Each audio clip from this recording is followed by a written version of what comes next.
Hey everyone, Nick Engvall here. Before we get into today's episode, I want to tell you about some of the people that make the sneaker history community and this podcast possible. It's more important than ever to think about who you give your money to when you're buying clothing to go with your kicks. Our friends at Guilty Goods started their brand with a goal of giving back, especially to the communities that make sneaker culture possible. With every purchase from Guilty Goods, at least 10% of the proceeds are donated to organizations like Big Brothers and Big Sisters, the Susan G. Komen Foundation, the Movement for Black Lives, and many more. You can save 30% on your order by using the code HISTORY at guiltygoods.us. Again, that's history at guiltygoods.us for 30% off, and you can feel good about your purchase knowing you're supporting a meaningful cause. Sneakers are all about presentation, and if you're like me, displaying your kicks at home or in the office is just as important as when they're on your feet. Sneaker Throne makes sneaker display cases featuring customizable LED lights, drop-side cases to showcase the entire side of the shoe, not just the heel or the toe, the whole shoe. They've also got display cases for trading card collectors and hat collectors. To me, it's the perfect way to display your collection. You can save at least 10% on your Sneaker Throne order by using the code HISTORY at sneakerthrone.com. That's history at sneakerthrone.com. If you're a Patreon supporter or a member of our Discord community, you already know about Kicks with V hot sauce and his small batch, locally sourced hot sauce. V has been one of the biggest supporters of sneaker history and the podcast since the early days. He's currently the defending champion in our community trivia nights competition. Kicks with V hot sauce has been a huge hit with the community. You can save 10% on your order by using the code SneakerHistory10 at kickswithvhots.com. That's SneakerHistory10 at kickswithvhots.com. Now, you're probably here because you like sneakers, and if you join the Discord, you know our community is about so much more than that. Whether it's the marathon-like community calls, trivia night debates, the in-person meetups, or just sharing our favorite experiences, we found that although we have such different backgrounds, we all have some unexpected shared passions. Not only does the entire community look out for each other when it comes to releases, we're like a support group for life in general. You can join the Discord community for free by heading to the show notes of this episode. After you're done listening to this episode, tell someone you like their kicks today. You never know how far a simple compliment can take you, and we all know how good it feels to have someone show their appreciation. Now let's get into today's episode.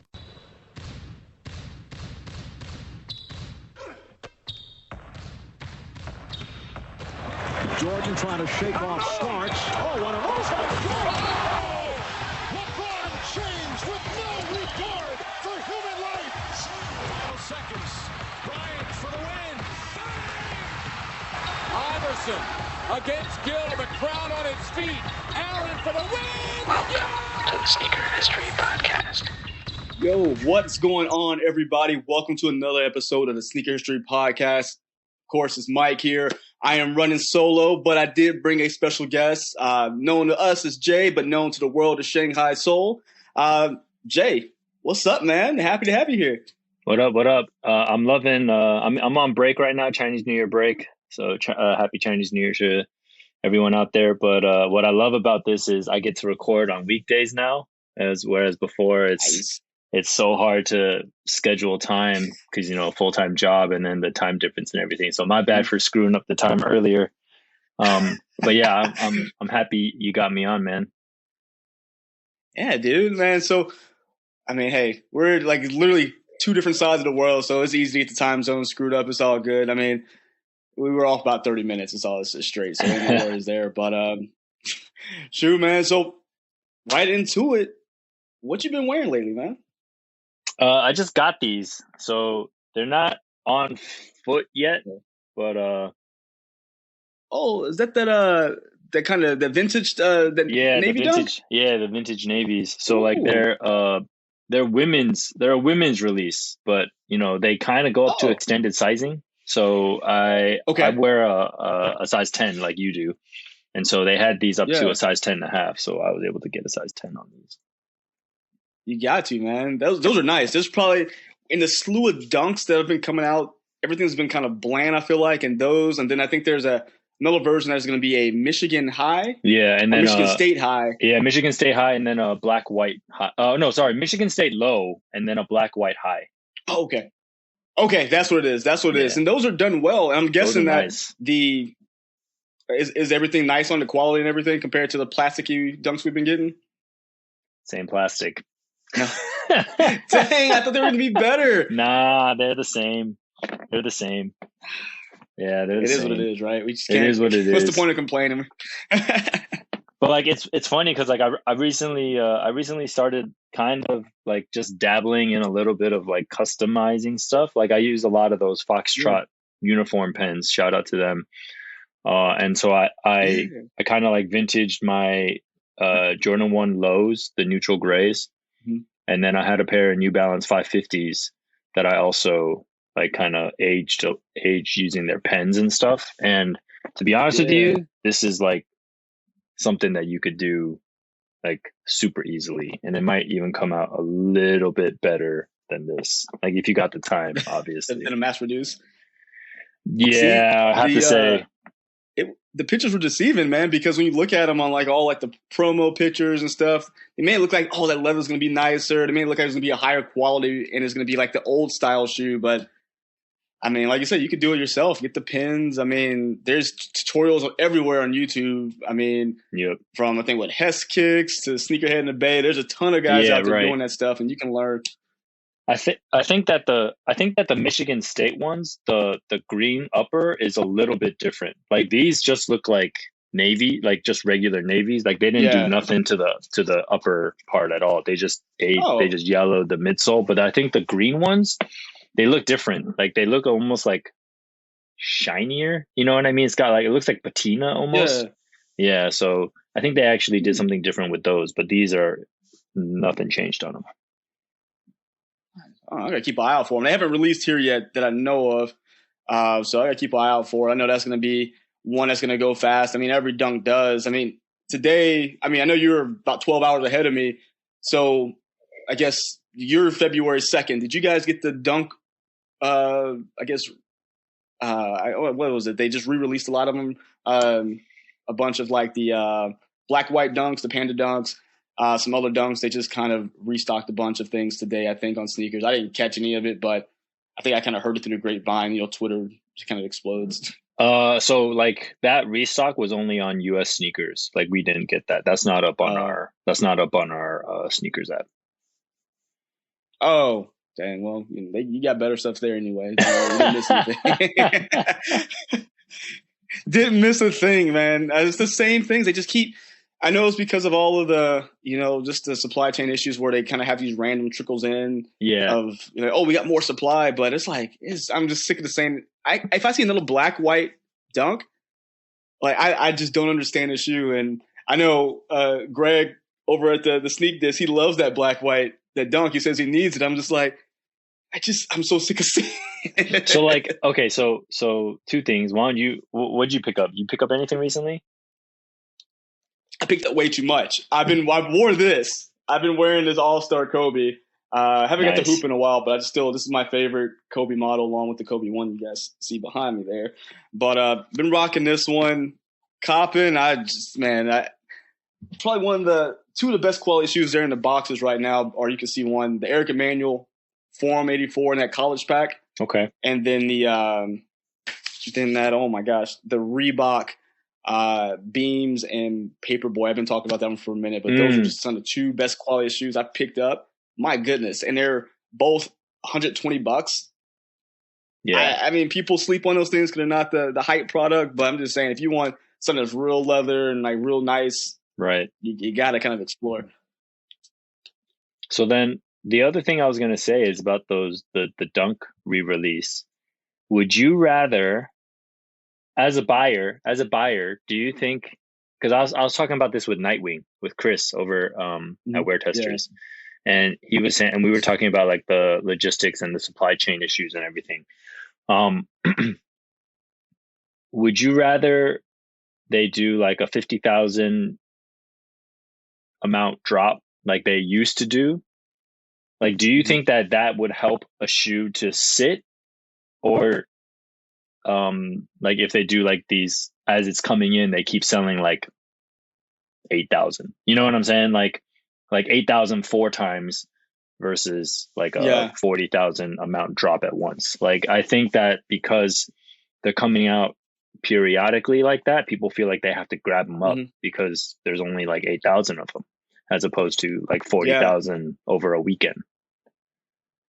No, most definitely. And I think what happens with that is kind of a double-edged sword, because they want to get them out there because they don't want to just, they don't want to say, oh, well, we're going to sit on this till all of them get to this particular location. Yeah. So they want to release them. But what happens is when you have all these multiple releases, let's be honest, the same people running the same schemes are getting the shoe every time. So if you release all 50,000 at once, just hold on to them.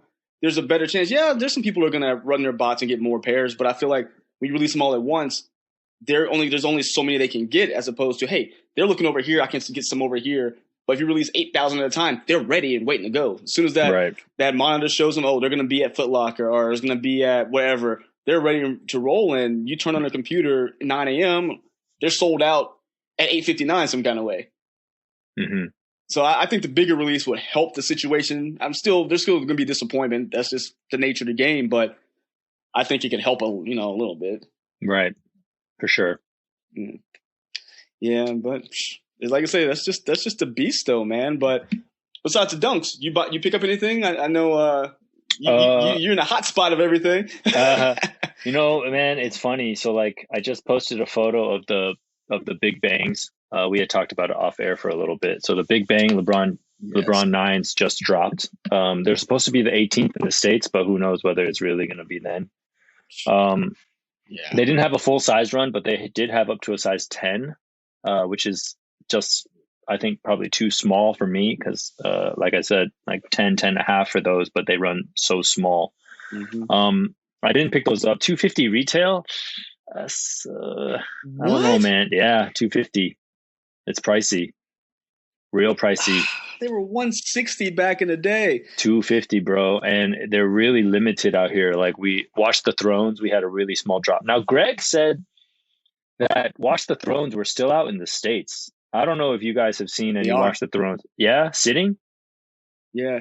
Weird sizes, though. I can't find anything bigger than a size 10 because, I need a 10 and a half as well because of how small that particular shoe runs.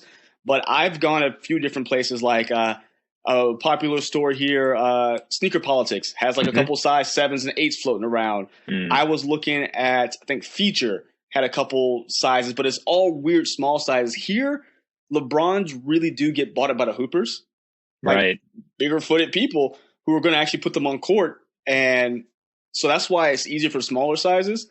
But yeah, no, Greg's right, man. They're just hanging out in weird size runs. I just can't find the right one. Yeah. So like, I didn't pick up the Watch the Thrones either. Missed out on a size 10 and a half. They only had up until like on the day of release, like, the bigger sizes got bought up.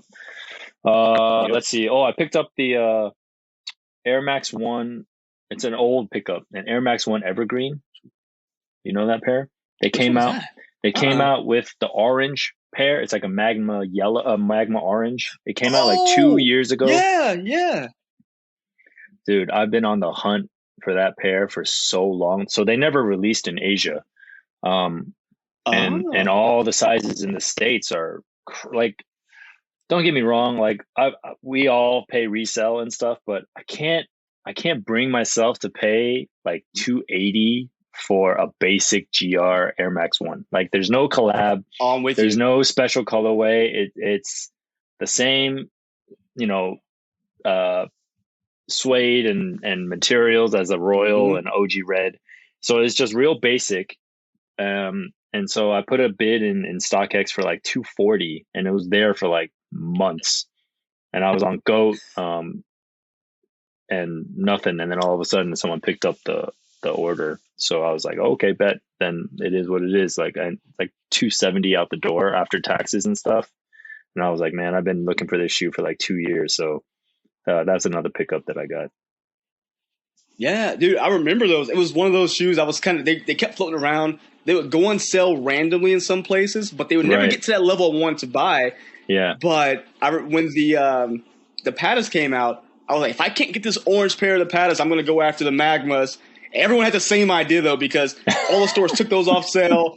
They were all gone. Like, bro, how did this happen? How did everyone just read my mind on this one? But it was those are good. Those are like they remind me just kind of those essential packs. They're like great materials for what they are. Yes. And I love a good mini swoosh. Like, when you put a mini swoosh on an Air Max 1, I'm buying it. Like, you got me. Yeah, so I picked up that pair.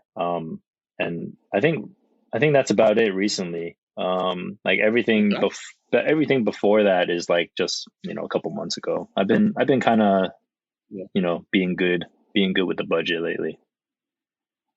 Nah, that's good, man. I mean, all my purchases that came from lately were all like gift card purchases, so I don't feel too bad. I actually I have something on the way because it had a complete impulse buy, but it was something I was looking for, and I was surprised because you remember the Kith leatherbacks, the Gel Light 5s that came out, I guess, in December. So Yeah. they actually Yeah. I was found them for $150 brand new on Goat. Prices just tanked on them.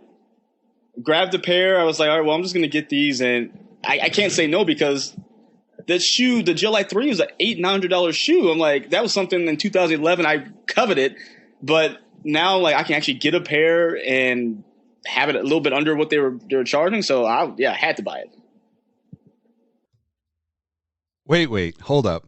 I'm using my Zach Morris powers here to call a timeout and tell you about a couple of our partners. These are some of the folks that help us keep the podcast going, and they have some exclusive discounts just for our listeners. Now, if you're already subscribed to our YouTube channel, you know how I love to display my kicks when I'm not rocking them. Sneaker Throne makes sneaker display cases featuring customizable LED lights and drop side cases to showcase the entire side of your shoe, not just the heel or the toe. To me, it's the perfect way to display your collection. You can save 10% on your Sneaker Throne order by using the code HISTORY at sneakerthrone.com. That's history at sneakerthrone.com. Now, if you're a Patreon supporter and a member of our Discord community, you already know about Kicks with V hot sauce and his small batch, locally sourced hot sauce. V has been one of the biggest supporters of Sneaker History and the podcast since the early days, and his hot sauce has been a huge hit within the community. To celebrate the launch of his new coffee habanero flavor hot sauce, and my personal favorite, his new habanero honey, he's given an exclusive discount to our podcast listeners. You can save 10% by using the code SneakerHistory10 at kickswithvhots.com. That's SneakerHistory10 at kickswithvhots.com. If you're interested in sponsoring the podcast or becoming a partner with our community, get in touch with us. You can reach us by email at podcast@sneakerhistory.com. Or better yet, tell some of your favorite brands they should be sponsoring the podcast. All right, let's get back into today's episode. Shoot, so since we're talking about this copping, let's talk about some stuff coming out in February. I have some stuff written down, some things that are coming down the pipe here real soon. We already talked about the Dunk restock. That was apparently U.S. only, so let us know if you guys are able to cop anything from that restock. I don't know how many they actually released, but probably a small amount. Another popular shoe, not a Nike, not a Jordan, but something that got popular out the gate was the Puma MB1s, Mellow Balls shoe. They released in that Buzz City colorway. Jay, is that something that's getting picked up in Asia right now? Is that become as popular as it is here? Because I know hooping is huge in China, but I just don't know what, again, I know they looked at like their local brands, but how's Puma doing out there? What's funny is that there are a couple of Puma stores out here, and I have yet to see the Mellow Ball in store. Really? All the Puma, yeah. You can get them online, like off of our resale, the resale app. But they're about like 200, right? So it's doable. Oh, dang. Yeah, it's doable. It's a little pricey on the resale market, but like they're not in stores. And most of the Puma stores that are in Shanghai are like lifestyle stores. They're all like fashion stores. So you'll have stuff like The Weeknd. You'll have when The Weeknd dropped his shoes, and previously a lot of collabs like those you could get, but their b-ball stuff you can't really find. Dang, that's really surprising to me. I thought that'd be a heck of a market to tap into. Yeah, no, like people don't associate like Puma with basketball here, at least. And then Mellow isn't a big enough name for them to move product yet, at least in China. Okay. It makes sense. Maybe hopefully in the future he does become that international star, because I've heard good things about it. I haven't personally tried him out yet. I want to, but I think he has a good thing going there. Yeah, but we'll see. I heard good things about him too. Now, next up, I don't know if you have this one out there where you are already, Jay, but I've read up that the Air Jordan 1 High Iron Ore. It is a all gray suede with white leather underlays. It's supposed to release 2/4. I don't see anything on sneakers on this one, so I don't know if it's actually going to release. But I don't know if you maybe seen this one so far. pretty basic. Is that but the it's mid? supposed to be decent materials. It's actually a high. So there's a mid that's coming out just all like it's supposed to be that just leather, gray and white. This one's the high, and it has like supposed to be a suede on all like the overlays. Is that the one where the Wings logo is like the same?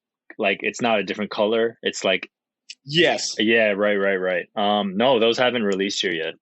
But I have a feeling those will probably sit. Yeah. Yeah, out here those will probably sit because there's nothing. I mean, it's clean, but there's nothing special about them. And the state of Jordan brand out here right now, they're not doing like that. Won't move. Yeah. I mean, I'm guessing it probably takes something like it has to be some of the big hitters to really sell out. I'm guessing if they release a Bread or like a Royal or Shadow, those would be something that would have more of a potential to sell out as opposed to kind of the run of the mill. Hey, this is our monthly or bi-weekly Jordan 1. Right. Exactly. Dang. All right. So let's see. So it looks like Nike's going ahead re-releasing another Flax Air Force 1 mid, kind of like a yearly tradition now. I mean, I know you guys actually get winter out there in China. Is that something that moves, or everyone probably sticking to like the typical like an actual winter boot? Nah, like I don't want to say it's gimmicky, but like that stuff doesn't do like the Gore-Tex Jordan ones, like those sat both colorways. Oh. Yeah, I got the not the black pair that first came out, but the white pair. The white and gray pair. Yeah. I got those under retail, actually.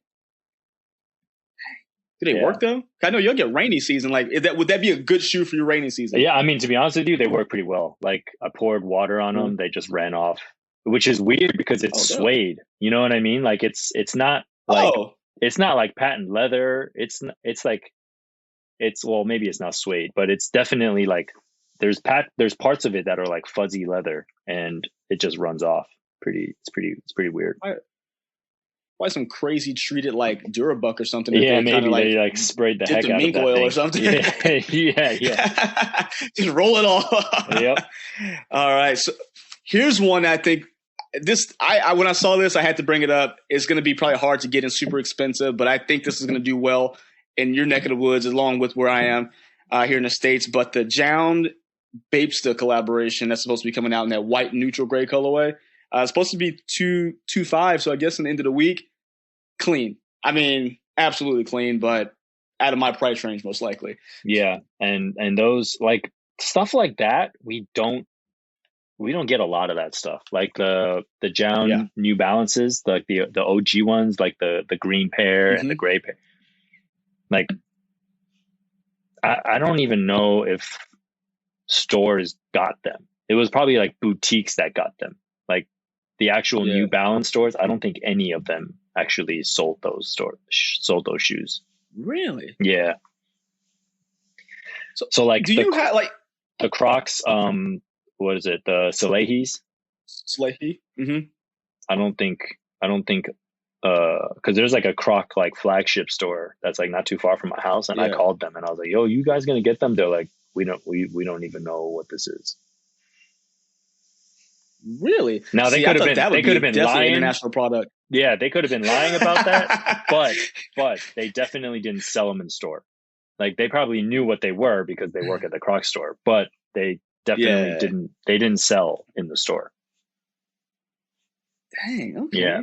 That's weird. I really thought that was good. Like that when I see international product that just reaches everybody, that was definitely the shoe or the Croc, whatever you want to call it. I thought that was going to be everywhere, but clearly not. No, like super limited out here.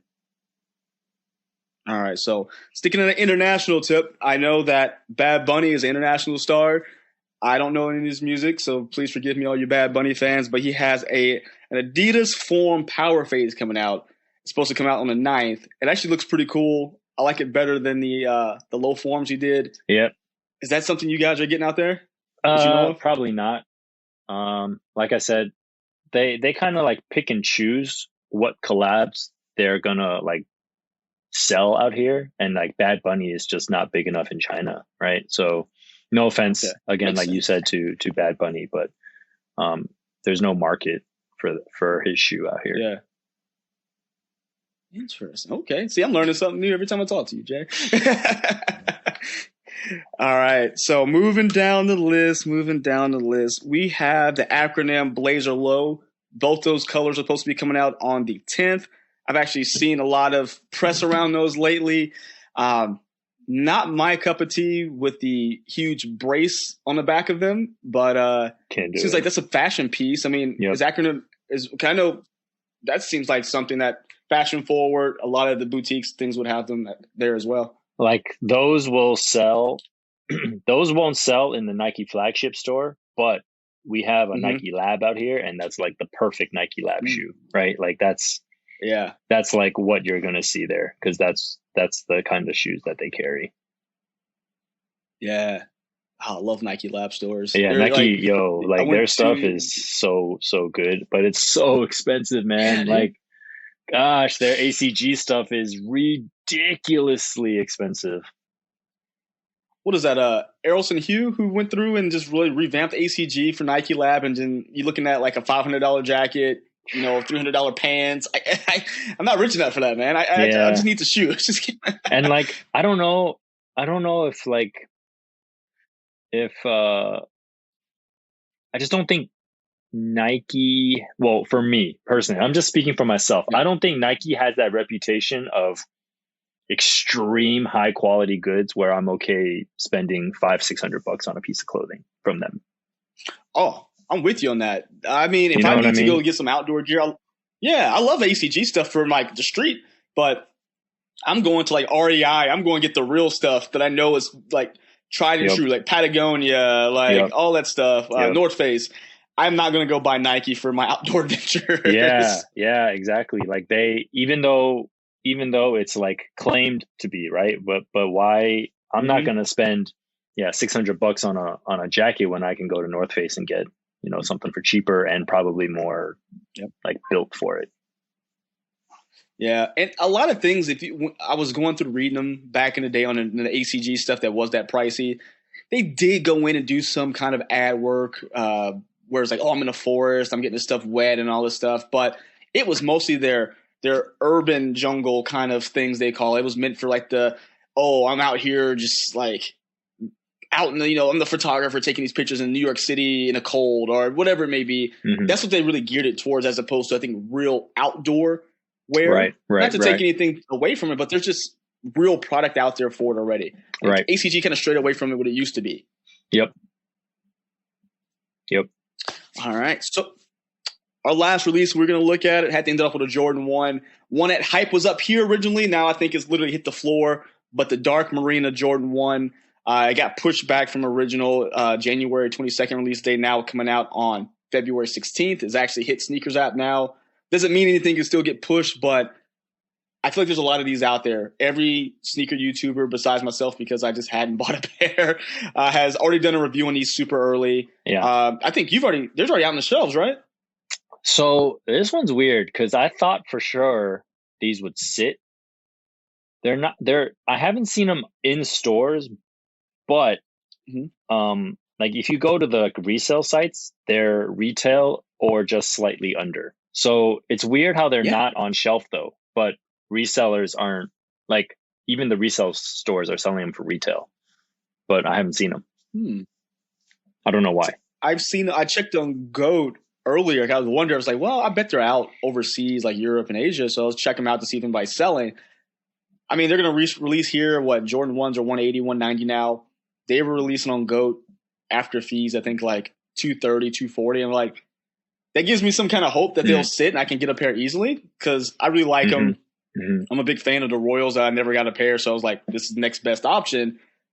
But it seems like you can't guess. It really feels like it's one of those things you can't guess, because the way the years have gone by, especially last year, the early pairs of Jordan 1s that released that weren't the neutral grays, everything's set in the sense of you can get it for retail or cheaper on a resale site.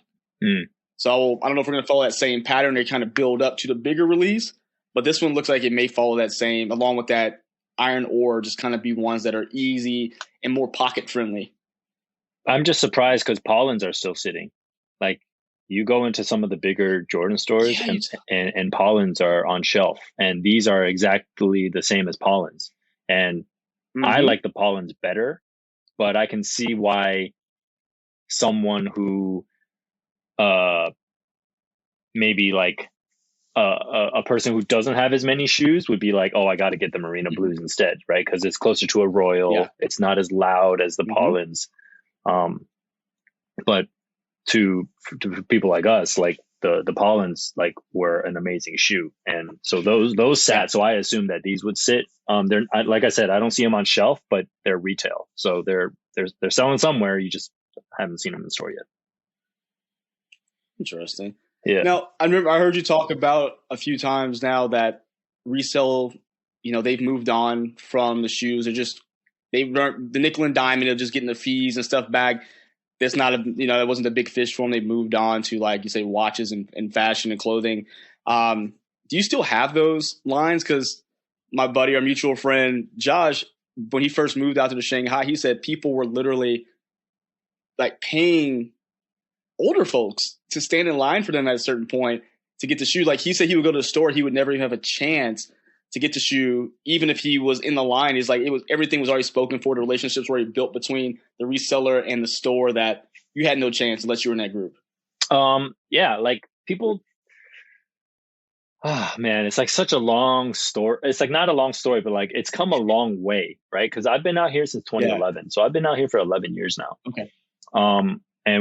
And obviously, what I post now, people are like, "Man, you guys got it so good out there. It's amazing. Like this is the way it should be. Get off my lawn, right?" Like everyone's like, "This is like, yeah, this sneakers are for us. It's not for resellers." In 2015, 16, 17, it was impossible to get shoes out here. Like, yeah, it was harder out here. It was harder here to get shoes than it was in the States. Like, no joke. Because the resellers they bought everything, and they were paying. Some people were paying like grandmas and grandpas to line up. Like Nike Lab, I remember they were doing that. They would camp out. No joke. The LeBron. Oh gosh. Elliott. What's his name? John Elliott's. Yeah. The first release of John Elliott's. Super the limited. Clear ones? The white clear ones. Super long line outside. People were in sleeping bags the night before, camped out. It was impossible, man. It was impossible. And like those are like, they're whatever. I mean, they're okay, but not a shoe to camp out overnight for, I guess. Yeah, it was hard, man. It was really hard to buy shoes back then. Resellers literally bought everything. And then if it wasn't a grandpa, I know that sounds kind of weird. They're like the resellers out here, like factories, man. Like they're business owners, right? They own. Yeah, it's like they ran it like a business out there, like textiles and stuff. Dude, they had their employees. I remember I went out to dinner one night, and then the guy was like, "Oh yeah, there's a sneaker dropping. All my employees have the sneakers app. There's like 50 of them, and they're all hidden. Like people, they were like, they don't even know what the sneakers app is. They were like, what is this? And they were like, nope, just doesn't matter. Just click Here's in. the card number, click it, yep. Go. Yep. 50 people, Dang. Man, easy. Like it's not like bots, like computers. It's like real humans. Like you're competing against like millions, like hundred thousands, 10,000s of like people, like all clicking into it at once. It's different, man. That's crazy. That still blows my mind hearing it again. Like I've heard the stories, but hearing it again, I'm just like, at that same time, that it was still difficult to get shoes, but we weren't dealing with that. I mean, dang, it's just crazy. I think I almost want to deal with bots than someone literally having a full-fledged operation of human beings. Because a bot can fail. You have people in places that say, hey, do this simple task, they'll get it done. Easy. That's and crazy. It's just like it just takes them like 10 minutes, right? Like 10 minutes. They're like, hey, the drops at 10, line opens at like 9:55 or whatever, and then it's just like boom, it's all filled up. It was insane, dude. Like getting shoes back then was really, really difficult. It wasn't fun. And so now for me and your boy Josh, like it's refreshing to be able to like walk into a store and be like, whoa, okay, Pollens are sitting, or oh, Big Bangs are sitting. Like, like it's kind of trippy a little bit. Oh yeah, he hit me with a picture one day of the that first Salehi collaboration on the 2002 R. Not the water beaded guys, but the orange ones. Yeah, Like, that bro, if you don't get show. that out of my face, I didn't even see those in person before. Fire.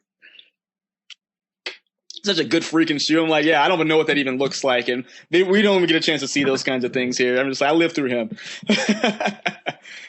But shoot, last thing we're going to talk about, kind of edging into our next topic, is the Jordan 6, or Jordan brand, first off, is pretty known for doing a Chinese New Year pack for this time of year, for Chinese New Year. And they have a couple releases coming out, a Dunk, a Jordan 1 Low, but the one I know that is releasing everywhere, at least as of now, is the Jordan 6 Low. Looks nice. I like the kind of play on the like a DMP pack style with white and gold. Yep. With, of course, the accents representing Chinese New Year.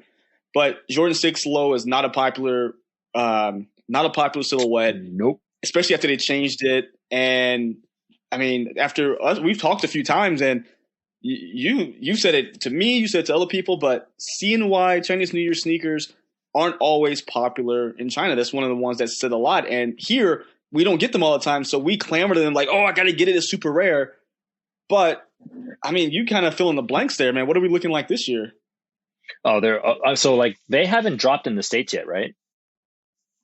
No, not yet. We're going to get our release either this weekend or next weekend of the 6th. But I don't know if we're not getting a Jordan 1. That's like limited to what, like 5,000, 6,000 We'll pairs, talk about like that a little bit too, yeah. But those have dropped. So like it says Feb 4th for the States, Feb 4th, Feb 6th, something like that. But they dropped here about a week and a half ago, sitting. Okay. Like, no one. And to be honest with you, I think this time it more has to do with the Jordan 6 Low. Like people don't like Jordan 6 Lows, man. Like I'm personally not a fan of Jordan 6 Lows. I remember when they came out with like that Seattle Seahawks colorway. I was like, I man, remember I'm just not a fan of 6 Lows. I don't like many Jordan lows. 2 lows look good. I think 1 lows are fine. Yeah. 11s obviously, but maybe even like a stretch 5s, but that was not terrible. Yeah, 5s are okay, but some of the other ones like 8 lows, 6 lows. Oh god. Like they're just not my thing. So I actually think this time the reason why they're not doing well is because of the model. The colorway is clean. But yeah, like people just don't move for that stuff here. It's because to me, it's too seasonal. Like because they try to make it based off of the Zodiac year, right? So this year's the Tiger, which is why the Dunk Low has that tiger print. The Jordan, Jordan 1 Low has, the tiger print on the toe box and everything. It's too. If they did a design rather than specific animal, I think it would do better. So like that's why I personally don't like Chinese New Year kicks, is because when they do like, oh, you're the pig, you're the ox, you're the whatever. It's too specific for that time frame where it's like a Halloween shoe almost. Well, the thing is that it's a Halloween shoe, but then at least Halloween's the same every year. Do you know what I'm saying? True. Like Chinese New Year is you go a step further. It's almost like it's a step further, a step more specific, where it's that same year, it's that same animal once every 12 years.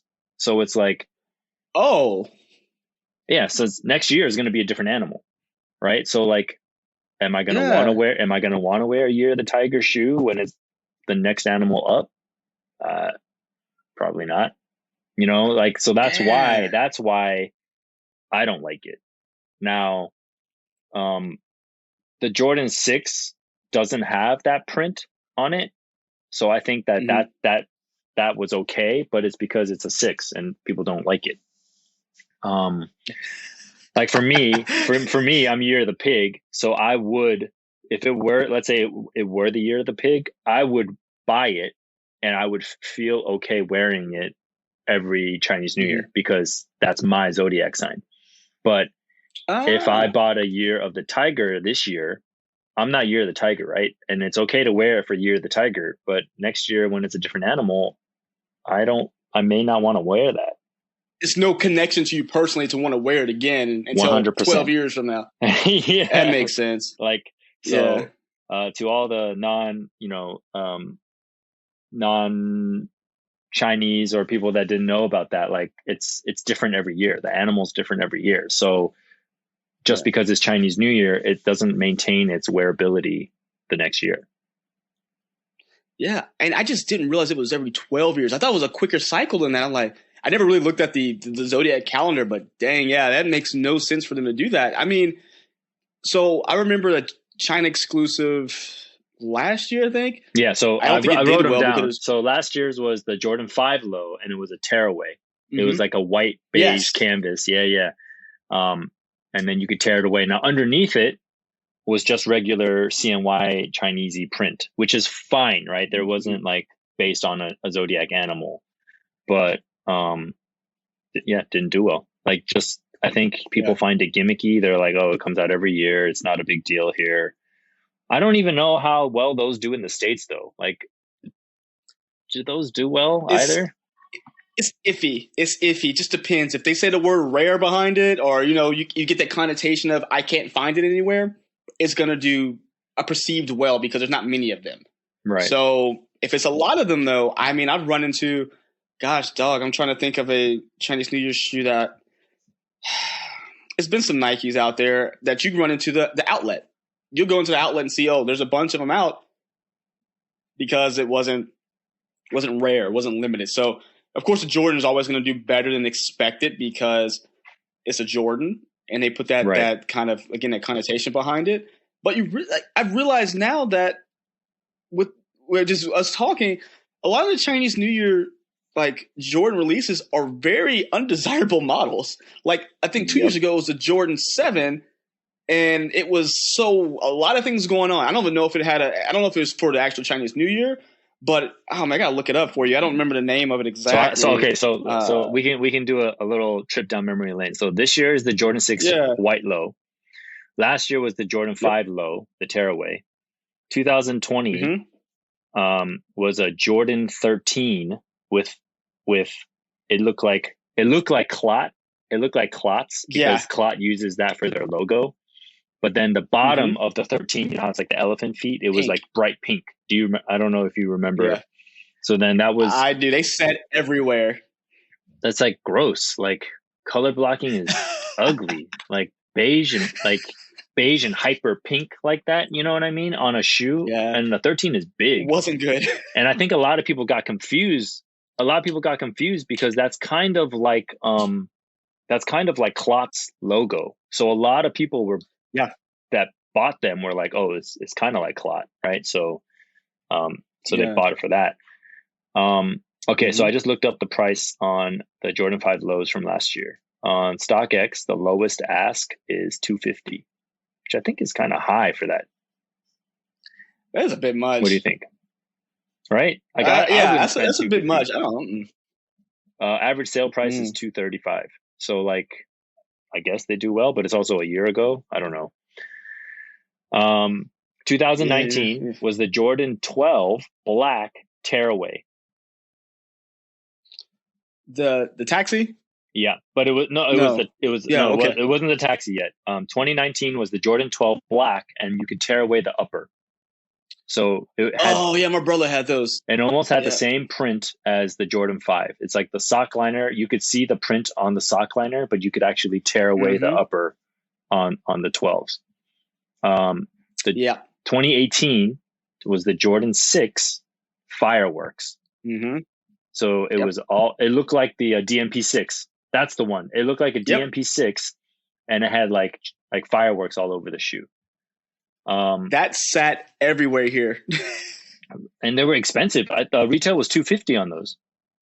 Yeah, super pricey. That's why he sat. Like it went to outlets. I think people were getting them for like $150 at a certain point. And then 2017 was the Jordan 12 Taxi 3M. Now, that was that far back. Yeah. So that pair I actually helped, because that's when I was like starting to get more into IG, and I posted them because those sat here.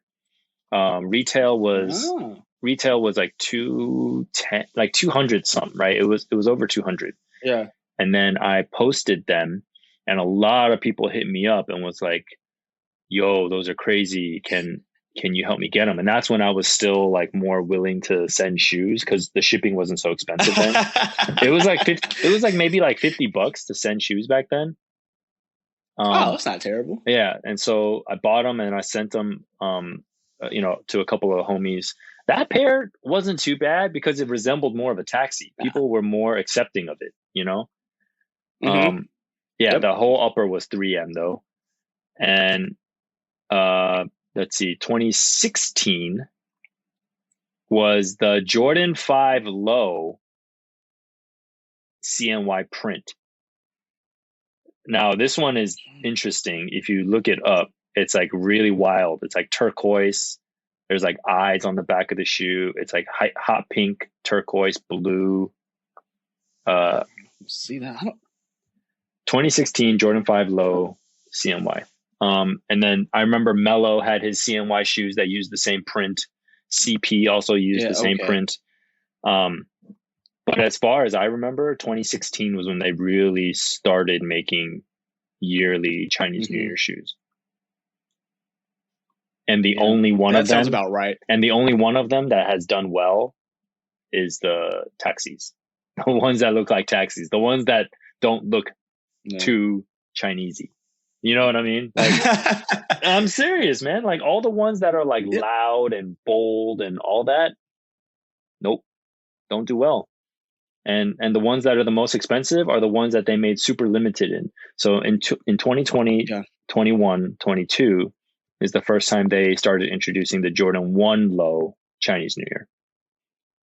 Okay. But that first one, I didn't realize. So the first one was Jordan 1 Low. It looked like a what the? It was gray. That had the Chinese print on it. It wasn't Zodiac specific. 8,000 pairs. Last year's was kind of dope though. This is the one that the bread one, right? Yeah, the bread one with the tassel around the ankle. That was kind of dope. Like that was clean. I don't know why, man. I don't know why, but that tassel was just like that was a nice touch for me. I was like, some people might consider that tacky, but for some reason, like the tassel that went around the ankle, I was like, yo, that looks kind of sick right there. That's also only 5,000 pairs, and then this year's tiger print one is only 5,000 pairs. Like you don't even see those. They know what they're doing there. They like those. The flagship did a raffle, so you could raffle for them, but like only the flagship store had them. Nowhere else. Dang, that's crazy. Yeah, but I have to agree with you. Like that bread one from last year with like the print in the like they were like satin almost, and then the rope and the tassel. Yep. That one was by far probably the best Jordan Chinese New Year sneaker I'd seen. I love the fact that it was still true to the culture, but without having to be over the top. If that, you know what I mean? They weren't going crazy because some of this stuff is just like, bro, did you really need to do that? Like, calm down. I mean, like to be honest with you, a lot of it is like it's such a hard balance, right? Because like if you do the Zodiac specific, it's too specific, but if you do a Chinese print, it's too generic. So it's like, where do you find the balance with that? Because if it's too generic, it's just like a BHM shoe, right? Like, oh, we're just gonna throw a daishiki print on it and call it a day. Like, come on, man. Like, ain't no one want that. Or you know how like Nike always does their N7, right? To celebrate Native American history. Yeah. And it's always like this weird tribal print. It's like it's tacky, but then you can't make it too specific, you can't make it too generic. I don't know. That's hard, man. If you're a part of that division, I'm not envious of you because where do you find the balance? Yeah, because they're just like you said, they're trying to cover so many different layers because they want everyone to buy it. They don't just want that section of people to purchase it. They want to make it available or appealing to everyone. So it's like, oh, we throw kente cloth and all the Black History Month stuff. I'm like, I mean, I feel like there's a lot of stories to be told from all these different sets of people. from, Chinese New Year. There's someone out there who can tell a story. You just did not tap into that right person, that creative person. Mm-hmm. In 7, I think they did one year did a pack with Pendleton, which was like true Native American like quilts and things like that. Yep. That was awesome. Like, that makes sense. And I think they just stopped doing Black History Month shoes now because they're just making people mad at this point. 'Cause if I see one more thing with a kente cloth, I'm gonna go burn something down. I'm like, why are we doing it? There's no reason. No one's buying them anymore. Like, the last really good ones were the year of the I want to say the year of the 2012 LeBron 9, KD 4, and then Kobe 7. Those were like some of the last good ones because everything was different. It wasn't just, hey, here's this print, slap it on everything, make it the same. I had the Air Force One lows from that pack. The quality was made, the stitching. Yes, it did have some kente cloth, but it wasn't the prominent part of the shoe. That was like the guts of the shoe. Mm-hmm. They're just, it's hard for me to get behind those things when they're not trying to tell a story at this point. They're just trying to make a sale. Yeah, but I mean, but for some reason last year's 2021 with the satin, like that one, I was like, that looks good. But why doesn't the Jordan 5 low? Right? Yeah, so it's like, as we're talking about this right now, I'm thinking like, man, that's actually a hard position to be in because you can't make it too specific. You can't make it too generic. You're going to have people hate on it no matter what. So I guess the only way we can move product is to make it super limited, and we'll just throw whatever on it, and then because it's limited, people will buy it. That's the secret sauce. If you make this trash shoe, you're like, you know what? This is gonna be awful. Let's limit to 5,000 pairs.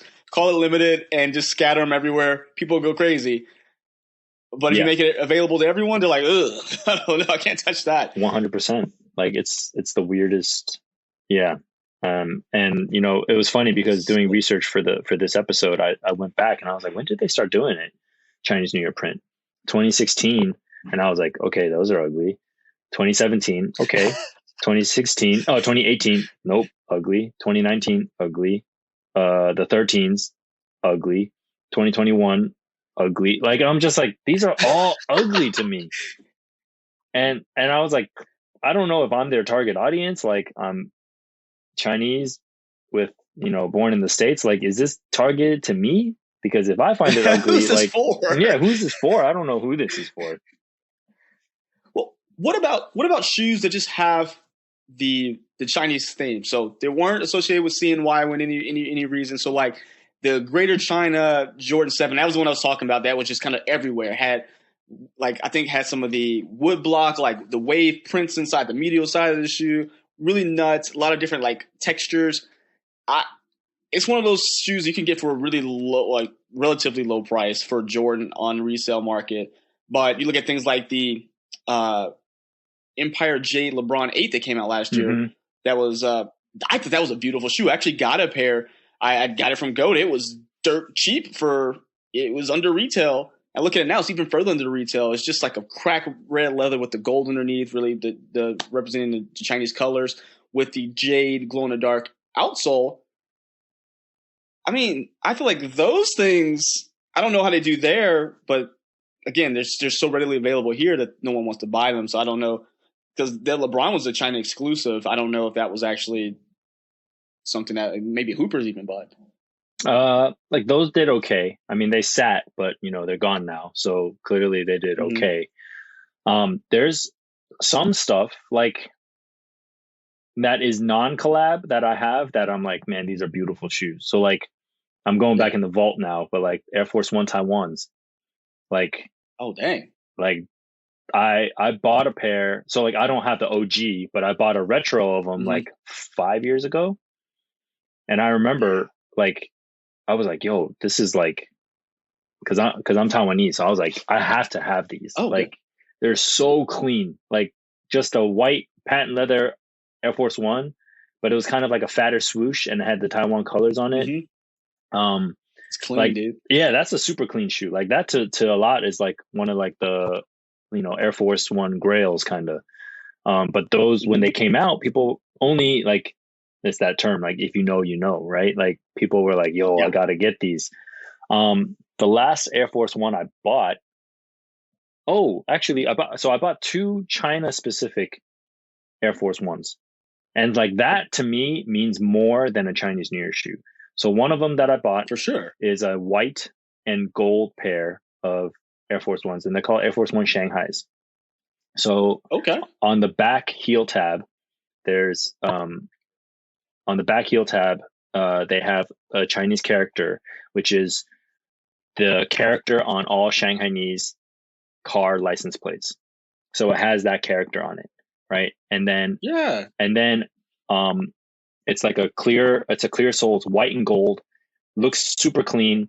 But then what's so sick is the wrapping paper is a QR code, and if you pull up Oh, your snap.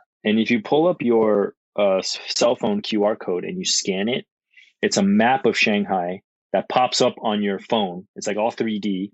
It pops up on your phone, and it's got gyms that Nike sponsors all throughout the city Yo, that you can go running or that's working dope. out. Oh, dude, it's so sick, man. Like it's really, really dope. So like that stuff I'm a sucker for, right? Like that stuff I can buy into, and Yeah. but those were just regularly sitting. No one cared about them. Like full size run, no one knew. Like they're like, oh, it's just a China shoe, and it's almost like it's like very niche though, right? So like Uh-huh. to regular people in Shanghai, they might have been like, why do I need a Chinese Air Force, like a Shanghai Air Force One? But to me, Yeah. who's like on the outside but living here, I was like, I need that as a commemorative piece. Like when For I move being away, there. I'm gonna be like, I need, yeah. So like, I guess in that way, Yeah. it's still quite specific. But those have Mhm. shot up in price. They're like $600 now, right? So Oh, I was going to start looking for there's that, but never there's another mind. Air Force One. There's another Air Force One that just dropped here, and I posted about it, and it's called the One Line Project, and it was Yes, to I saw that on celebrate your 40 post. years of Nike being it. Right, it's like this blue suede. It's beautiful. It's dyed, so Yes. it's a dyed blue suede Air Force One. Has like this huge backstory to it. It's like 40 years of Nike being in China. They came here not promoted as Nike. It was called like they called it like the One Line, and it was like their first shoe. Mm-hmm. They used Chinese traditional dyeing. They don't have the swoosh on it. It just looks like a panel down the side. Yeah. And they're just like celebrating that story, right? And so like that to me, I was like, dang, these are sick. Those aren't going for a lot. Yes. Like I think the resale on them is like retail, maybe like 15, $20 over. Like it's not a big thing because I think it's more about Air Force Ones, right? People don't rock Yeah. heavy with Air Force Ones, especially out here. They're too bulky of a shoe.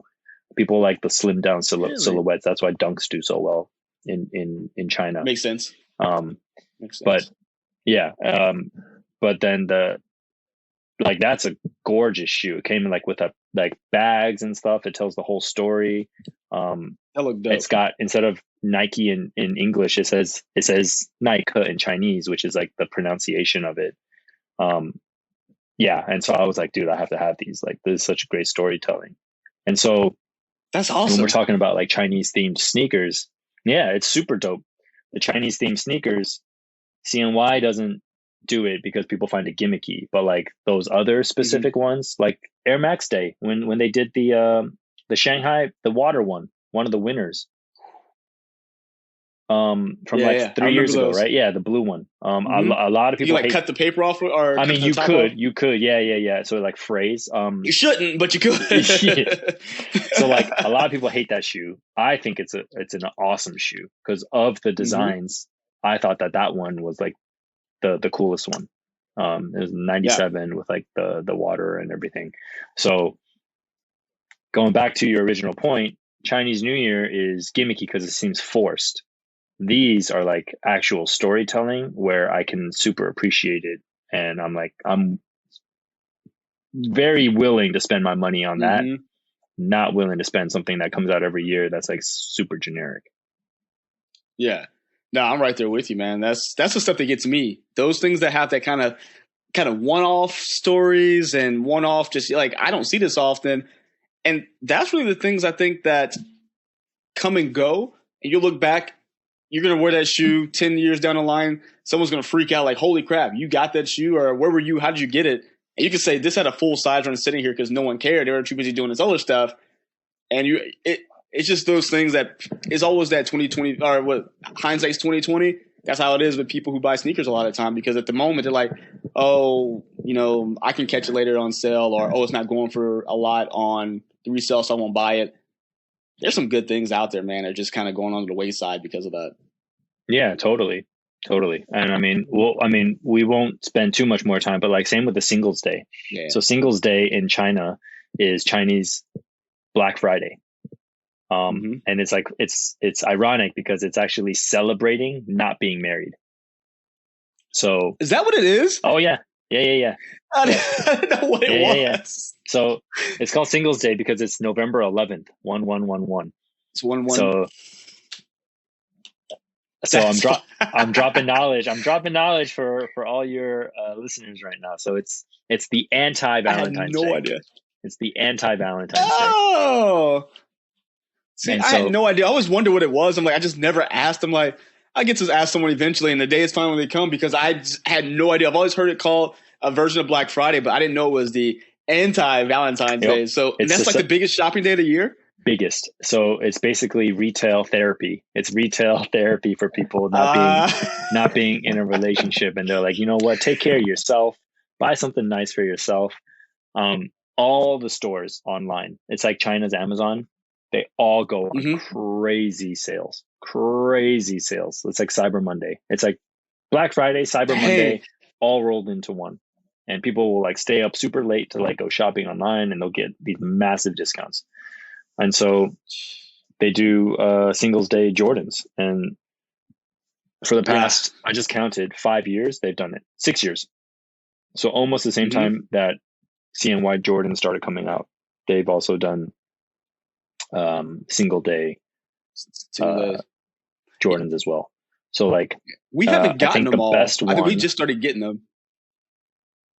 Yeah, so like you guys, we talked about this earlier. You guys got the 13 lows, those glow in the dark ones. Those are whack to me. Not a fan of those. And $200 and too. Then like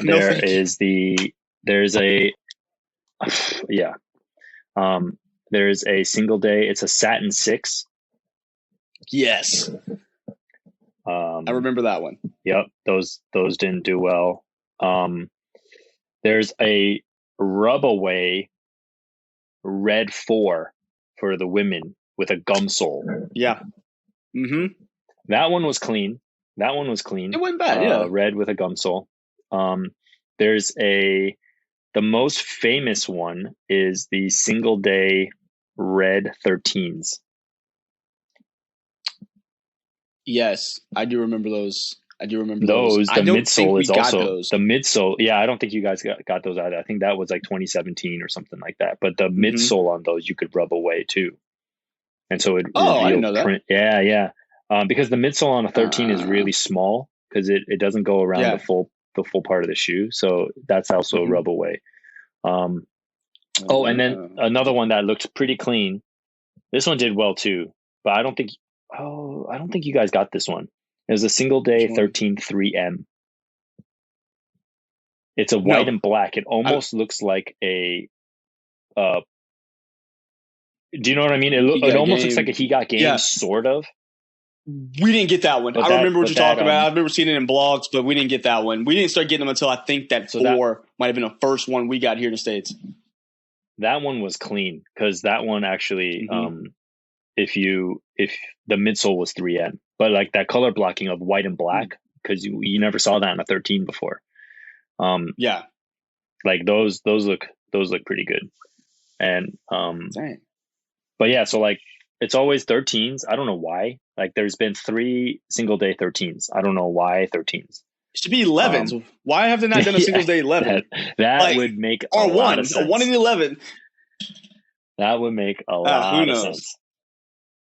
Yeah. All right. But speaking of cop and stuff, I mean, Jay, you have done a heck of a job I've seen with kind of putting together, your group of guys and women, I suppose, can get in on action as well to come, meet up and, work as a team to cop sneakers, really just build a community. Tell me a little bit about that, because I've heard some, you talk about it a little bit. And it's probably something I think a lot of us here wish we had that, because this is not the you got to know this person, and get this, this back door, blah, blah, blah. Like, from what I understand, your group is open to anybody, within your area, of course, who can make it out there in person. So I love it. I wish we had something like that here, but I'll let you talk about it, man, because I just really can appreciate it from afar what you're doing. So it's a Shanghai sneaker group I started this year. It was weird. The only reason why I started it is because let me go all the way back. So there's a store out here called Doe, DOE, right? And I post them a lot. They make fire clothing. It's like the Kith of Shanghai. They're not like a copy of Kith, right? It's all a local brand. It's a local Shanghainese brand. And they do like streetwear, but they also are a retail boutique, right? So they sell Jordans, they sell, Nike stuff, they sell Adidas. They sell other brands too. They sell like Stussy and Pata and, Nike clothing. Yeah. So like they sell all sorts of stuff, and he curates all of these brands, right? Like Doe has become like quite a big name if you're in Shanghai. They have 3 locations. They have 2 locations in Shanghai and 1 in Chengdu, and they all do really well. But their vibe is really community based. Like the owner doesn't want it to be a bunch of hype beasts and a bunch of resellers and stuff like that. And we were talking one day, and he was like, man, like I need to do something better with my sneaker releases, like, because they're so one-off, they're so random, right? Like we make a poster for the Jordan 3 Pine Greens, and then and then you come and raffle, and then that's it. Like no one's hanging out, no one's like doing anything. Like it's not an event. It's just like they come and go, and sometimes not even repeat customers. It's like how can we do it so that it makes more sense to like build something here? And then I was like, I could. And he asked me. He was like, why don't you bring some of your people in Shanghai, and like, why don't you guys just like come and like hang out? And at that time, I didn't have like a group. I was like, oh shite. I need some people. I was like, oh man, like I never thought, because like on IG, it's all from the States, right? It's all North America. Like that's like 90% of the following that I have. It's not in Asia, because China Instagram's is blocked here, right? So a lot of people don't use Instagram. Yeah, you can't. It's just like Facebook. It's like you got to use a VPN, so you can't get on Instagram here. And not many people, locals, like are willing to pay for a VPN to just be able to use social media, because they have their own social media. And so I was like, you know what? Like let me just put this out there, and like because I've been here for so long, like obviously I know people who like shoes, but I never thought about putting them all in a group together before. Like if I wanted to be like, hey, you want to go sneaker shopping? I would just message you individually and be like, hey, let's go sneaker shopping. Yeah. All right. And then so I put it into the group, and I was like, yo, let me know if you're in Shanghai, or like you come visit often. And I'm going to start a group. And it was funny because, I don't want to say it's a ton of people. We have like 135 people. It's not like, dang, that's a lot. I was like, I thought it was like 20. No, it's like 135 people. But like there were people that messaged me on IG that are like, yo, can I join if I'm not in Shanghai? And I was like, nah, like I'm really trying to keep it local. Like it'll be too hard to manage if people are messaging in the group being like, hey, can you help me pick up kicks? I'm like, I don't want it to be like that, and I had people that were like bringing in people, and I was like, hey, like I'm cool with you inviting whoever, but like this needs to be an authentic thing. Like I don't want anyone in there being like, yo, like I'll sell you my kicks for like $500 or whatever. Like I want it to be like it's not a resale group, like that's fine if you're a reseller, but like do it on the side and don't do it in this group. And so it started from there, and it's funny how we have a mutual friend in there, right? Like your boy Josh is in that group. That's crazy small world how there's actually someone that we both know that's in that group, and he's also a teacher. Right? Yeah, what are the odds? I mean, seriously, that's crazy. And then so I made this group, and then we rolled up. This only works because shoes are available for retail. Let's put it that way. Because I don't want to make it sound like Doe is like backdooring to us. You know what I'm saying? Like I mentioned this on the Sneak This, and like some people were like, yo man, that's messed up. Like they're backdooring pairs. I'm like, nope, this is not backdooring, because you could still like cool gray 11s. Let's use the cool gray 11 situation. The cool gray 11s, they're still sitting here. Right? Like I know like to a lot of people in the States, they're like, what the hell? Like cool gray 11s are sitting. Like they're sitting here. They were sitting when we all bought them. There were more pairs that people could go and buy if you wanted to. So it's not like Doe is like kind of doing something shady. You know what I mean? Like all they're doing is saying like, hey, you could buy it anywhere else, but we appreciate you coming here to buy it. And so they sent me a list. They're like, hey, can you put this together? Send me a name list of all the people who want a pair. And I was like, okay. And I came up with like a list of like 35 people. And I was like, do you have this many pairs? Because if not, then, that kind of sucks for like that one person. Yeah. And would you be able, because they are a retail store. They're not a resale store. So like a retail store, they could go back to Jordan Brand and be like, hey, we need more sizes of this. You know what I mean? And so all 35 of us got hooked up. Like we all got our pairs, and we took that photo outside, and we all got them. Nice. The photo that Josh was in, that's awesome. That was for the blue. That was for the blue pair, and those pattas, those pattas are only $20 over retail here. Like they're not sitting anymore, but they're not expensive. Same here with certain colors. The orange ones are kind of pricey, but the Noise Aquas, a couple about $200 here. So it's not so bad. And I think it's just one of those ones that just didn't get the fanfare that people expected. I think the people who wanted them actually got them, which I think is awesome. Yeah. So like the blue pair, the orange pair was raffled. Okay. But then the blue pair was not. And so the same thing, he's just like messaged me, the store messaged me, and they're like, yo, can you put together a list? And we'll do an event for you guys. Like you come and we'll like take your photos. You know what I mean? So it's not just like me.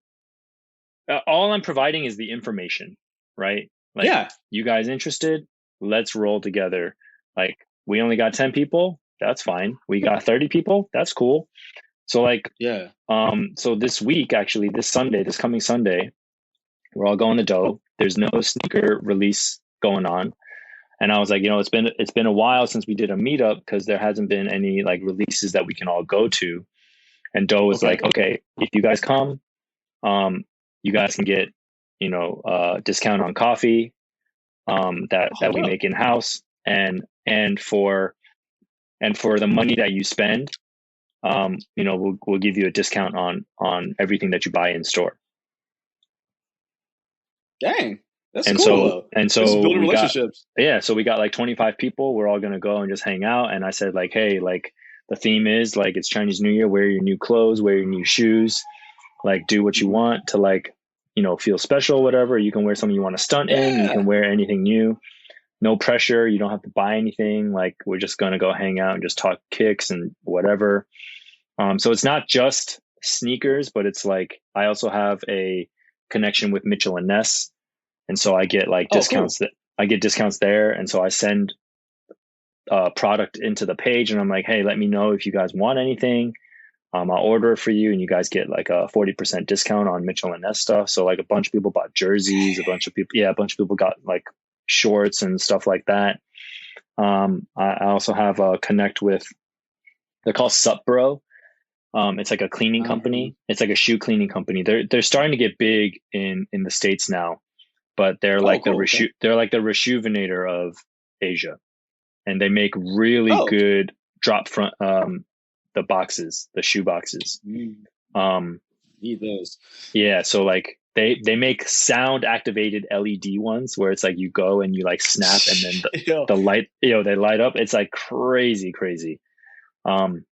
But like they make lots of products. They make like shoe cleaners, they make stainers, they make all sorts of stuff. So I get 40% off there too. So I'm just like sending stuff in there, and it's just information, right? Because like I'm not plugged at all. Like I don't work with no, and like I don't get seeded anything. I don't get anything out of it. But like I have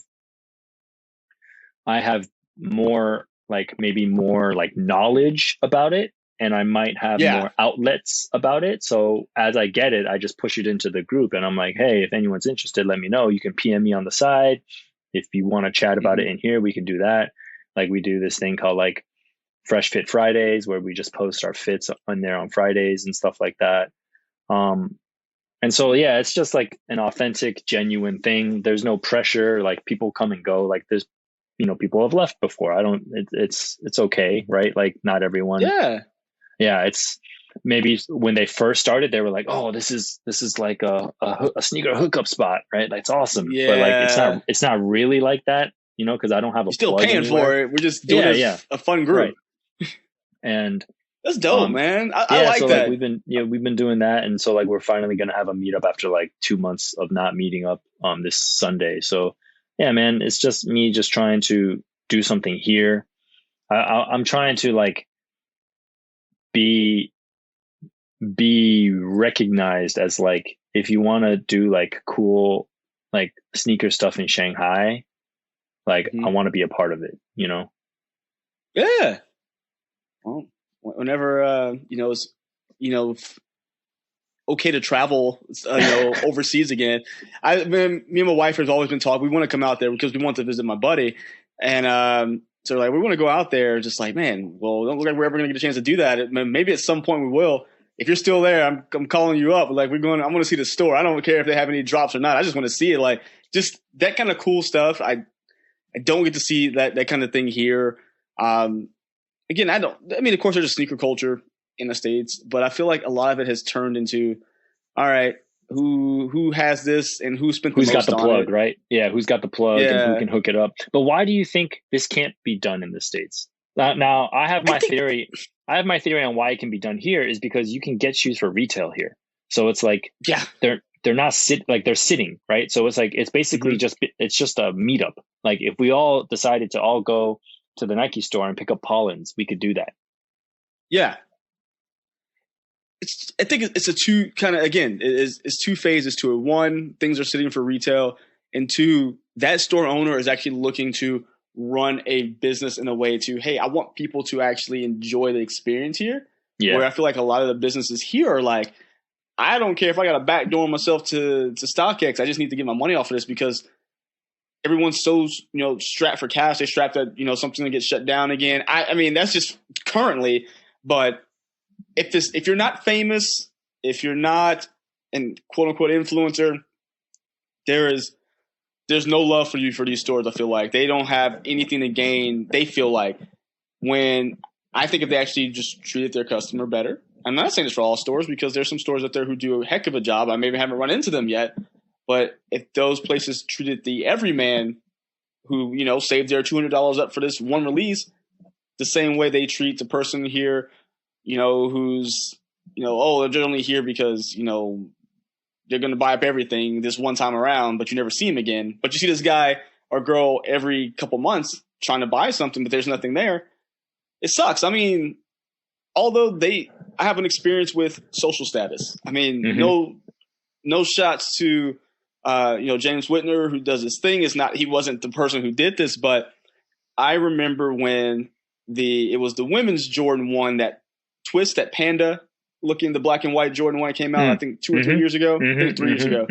I called the store release day. I was like, they're like, oh yeah, we got a full size run. I was like, all right, great. I'll come on. I'm like, literally, I'm in the Uber. I'm like, oh, cool. I'm 5 minutes away. Great. I'll be there. They're like, oh yeah, we got it. There's a huge line because this is when the first Travis Scott released. So I guess 3 years ago. Yeah. And so there's a line. They're like, hey, you trying to sign up for that? Like, no, I'm actually just coming to buy this. I said, oh, okay, come on. Like the guy at the door was like, oh yeah, come on in.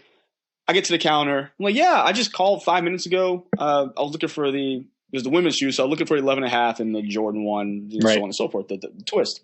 They're like, oh yeah, we don't have any more. I'm like, I don't see no one walking around with bags, and everyone's literally signing up for this Travis Scott shoe. And I'm like, well, I just called, and then something told me just kind of like lean behind the counter, stack of boxes, all of them on the shoe. I'm dead serious. I'm like, I'm looking at them like, so what's going on here? Like, oh yeah, those are spoken for. I'm like, I just called you. Like, so it's just things like that. Like the people who work at the sneaker stores, again, not necessarily the owners, but it's more like the employees who find themselves to be super entitled. Like, I'll work at a sneaker store. I'm the plug. Too many people want to be the plug. That the thing you're doing, we again, I can't speak for every store, but from what I've experienced where I am here in Houston, there is no relationship building. I feel like this is just not a thing whatsoever, and it sucks. That's crazy how like they don't see that as something that they should strive for. You know what I mean? Like, yeah, like when the Aqua Noise dropped, right? Like I think there were like 3 or 4 people that were like, yo, Jay, I can't make the event. Like, do you think that they can hold? And I was like, I was like, I can ask for you. And I hit him up and I was like, yo, can you hold like a size 10, a size 9, and a size like 11? And they're like, oh, we don't have a size 11. And I was like, can you do like, and then I was like, oh, so I went back and I was like, they don't have a size 11. He's like, all right, thanks. Someone else hit me up. They're like, no, what about 9.5? And I was like, so I messaged. I was like, 10, 9.5, 9. Can you hold it? Like, they'll be there tonight. If they're not there by tonight, let them go. Cause you don't owe these people nothing. Like, you know what I'm saying? Like, right. And then they were like, okay, I got you. And then they all took photos and they posted into the group. They're like, look, got him. And I was like, this is you know what I mean? Like that's how you get repeat customers, man. Like that's how you get, build that brand loyalty. That's how people will want to spend money, even though they could buy it elsewhere, but they want to go buy it there. Right. Yeah. Like Cool Gray 11s, we could have got them anywhere. Like we could have gone to any store in Shanghai that had them because they were all sitting. We could have gone to the Nike flagship, but then Doe was like, hey, we're going to do an event. We got this, like, we're going to make a drink where like anyone who buys a pair of shoes will get this Cool Gray latte. Right. So it's cool. Yeah. Yeah. And then like, there's photos of me, like you could sprinkle chocolate on top of it. Like it comes out in the Jordan logo. Oh, that's sick. Yeah. So like come here, like, get this Cool Gray latte for free. We'll take photos of you guys. We'll post it on our social media. Afterwards, they had like a Hennessy tasting event. They're like, stick around if you guys want. Stick around if you guys want to.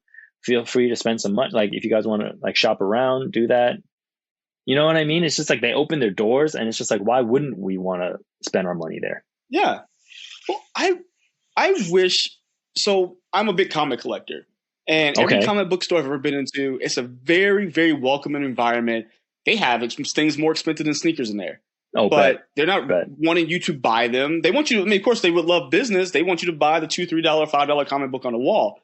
But it's always been a welcome environment where the owner's there. They'll sit and talk to you. They'll talk to you about different comics or, talk to you about whatever this is. And I wish that sneaker stores had that same environment where I can come in just like that. I don't have to buy the shoe. Maybe I just want to chill and talk, talk sneakers with somebody, get a coffee, get a snack, whatever it may be. That I wish someone would open up a store again. It's probably out there that I just don't know of. Somewhere here where you can have that same environment to just sit and chill and talk about sneakers and not feel like I am pressured to buy something, because there was actually a store like that. Wow, man, probably about 6 years ago here. They shut down. I guess I think he picked up and moved to LA. He was just getting more, money there. It's like, hey, it is what it is. But he had a store where you come in, you can sit and play 2K. You can, he had a bunch of stuff you can buy. And when I was first getting into photography, I went in there I had met the owner like one time, and was like, hey, you mind if I just kind of take photos of your shop and just, take photos of shoes? He's like, dude, go for it. Like, it's just stuff like that. Like, that was the only store I've ever run into that before. I mean, everybody else I've run into here, it is really just about how can I flex on Instagram? And It sucks. I even worked with a store for like a short amount of time, and like they were cool. Like in essence, nothing was wrong with them, but it just some things were just they would care more about a perception of the quote unquote life they were living. Like, oh, I'm the sneaker man, I can do, and it wasn't necessarily about, hey, let's better the shop, let's get better for these customers. And it's just like, man, it just, I don't know. I mean, I can't control them. All I can do is open my own shop, I guess. But at that point, I just wish, again, I want to have that same experience because I think it's definitely worthwhile. I think it will get more people into sneakers for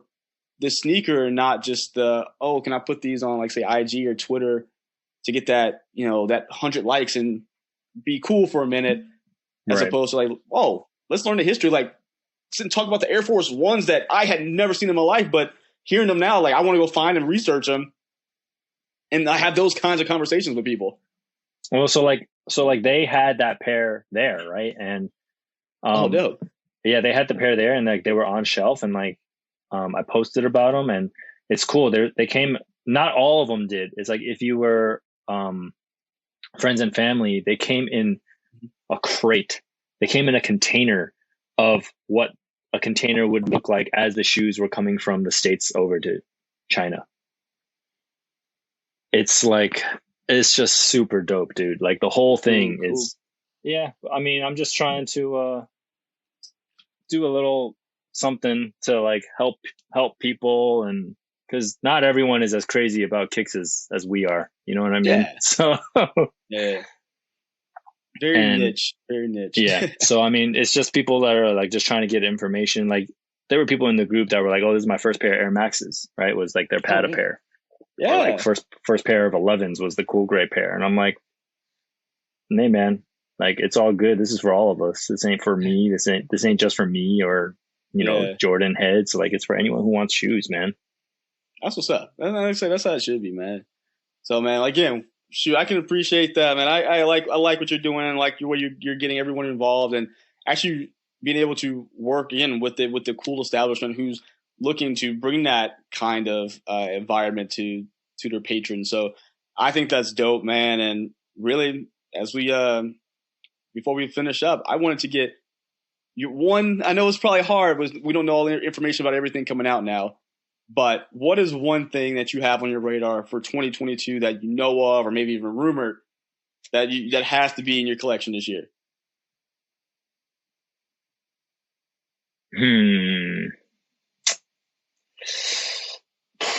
Oh man, there's a lot.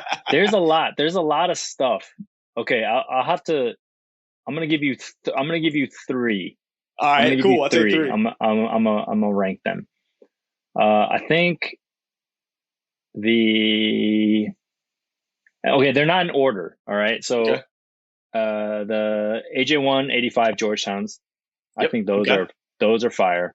Yeah. I think those look amazing. And I'm from Maryland, but I'm not a Georgetown fan. So I'm like, it's always been hard for me to cop gray and navy. Yeah. And then, I actually really like, now maybe this is like being like not a popular opinion, but those inside out Jordan 1 mids, those are cool. Yeah. I really like the look of those, and I think those are going to sell out here. It's weird because they kind of have like off-white vibes, That's why. Yeah, that's why, man. They're gonna fly. I don't know about where you are. I don't know about in Shanghai, but I know here because of that vibe, that is going to sell. I'm going to try to get one, on retail when they pop up because I thought it was a cool concept, and I'm not a big mid hater, but I'm not either. I don't have a lot of mids. I have like maybe like 3 pairs of mids, but those look super clean. Those are good. And all right, then number 3. The last one, I'm gonna say the this is the basketball in me, the Zoom Flight 95s, man. Oh yes, that's gonna get bought. I'm just waiting for them. That's gonna sit. I'm gonna buy all the colors. Man, I'm so excited for that shoe. We were just talking about that. It's funny enough. Me and the guys were, I don't know if it was on an episode or we were talking beforehand. That shoe, I've been waiting for that one to come back out because I always miss out on it because I'm like, I was going to go on sale. Yep. I'm buying full retail. I don't care. I'm just coming home with me.